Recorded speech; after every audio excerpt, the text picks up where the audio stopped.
This is the closest the world has ever come to ending, and it happened 300 feet underwater, inside a steel tube the United States Navy did not even know was carrying a nuclear weapon.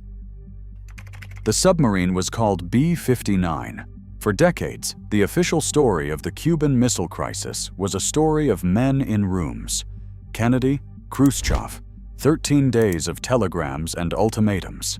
But the moment we actually came within one man's word of nuclear war was not in any room in Washington or Moscow.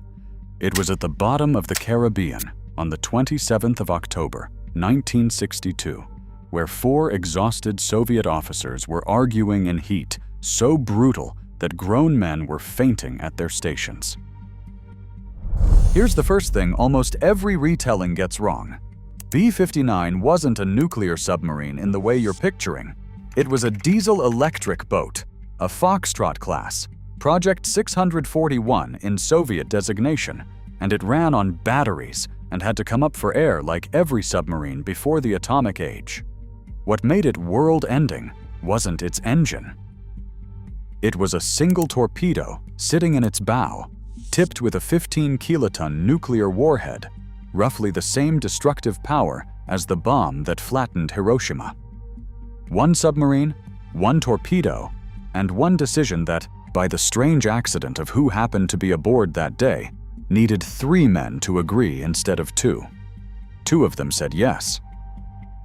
To understand how close we came, you have to understand the machine, because the machine is where this story really goes wrong.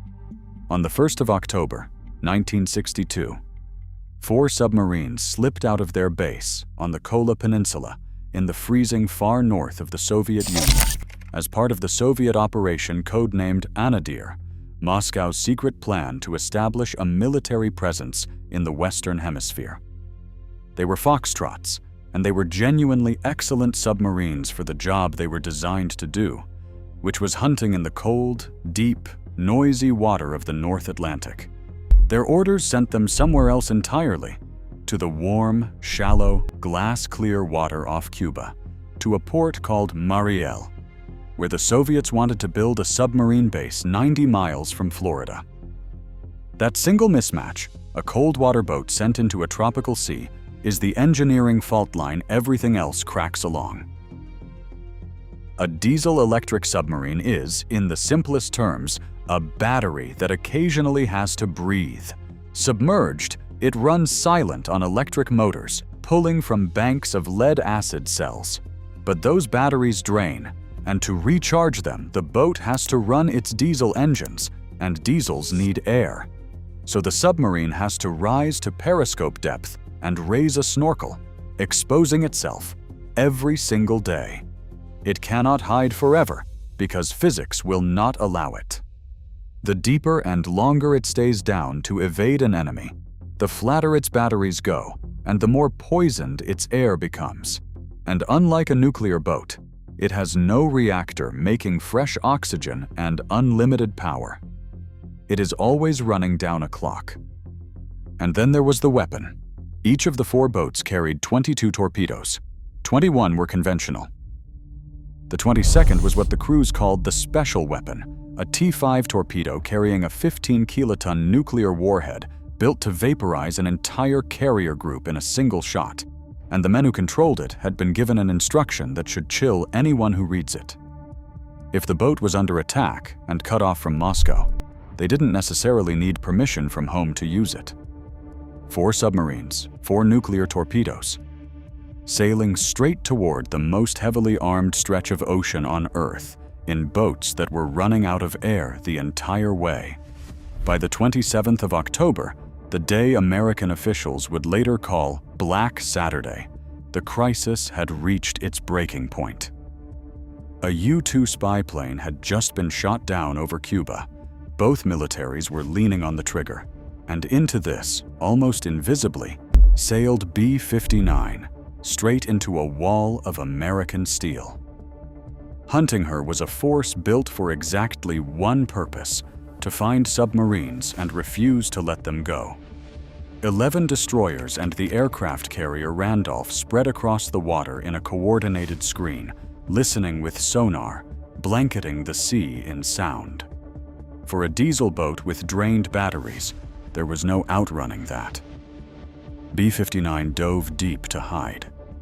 And the moment she did, she started losing the one fight she could never win, the fight against her own air and her own clock. The Americans knew they'd found something. What they couldn't possibly have known was that they'd cornered a nuclear weapon. Their orders were to signal, not to sink, so they started dropping practice depth charges, small explosive charges about the size of hand grenades, meant to bang against the hull and tell the submarine, in the only language that travels through water, to surface now. But think about what that sounds like from the inside.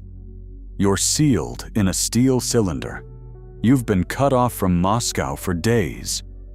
And you can't receive radio at depth, so you have no idea whether the war you were sent to fight has already begun. And then explosions start going off against the hull, again and again, ringing the boat like a struck bell. From inside, there's no way to tell a warning shot from a kill shot. And the boat itself was dying around them. The air conditioning had failed completely, and in a tropical sea with diesel heat and more than 100 bodies packed into the hull, the temperature climbed past 100 degrees Fahrenheit, and by some accounts approached 140 degrees Fahrenheit in the engine spaces. Carbon dioxide crept toward dangerous levels. Men stripped to their underwear, fainted at their stations, and collapsed from the heat and the bad air. The fresh water ran short. Crewmen later described it as being slowly cooked alive while someone hammered on the outside of the can.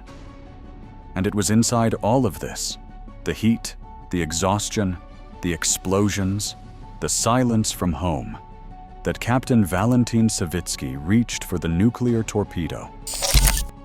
Savitsky was, by every account, a capable and disciplined officer. But he had been awake and under attack for far too long, in conditions no commander is trained to think clearly in. Convinced the war had already started, that there was nothing left above him but enemies who had maybe already destroyed his country, he made his decision and ordered the nuclear torpedo readied to fire.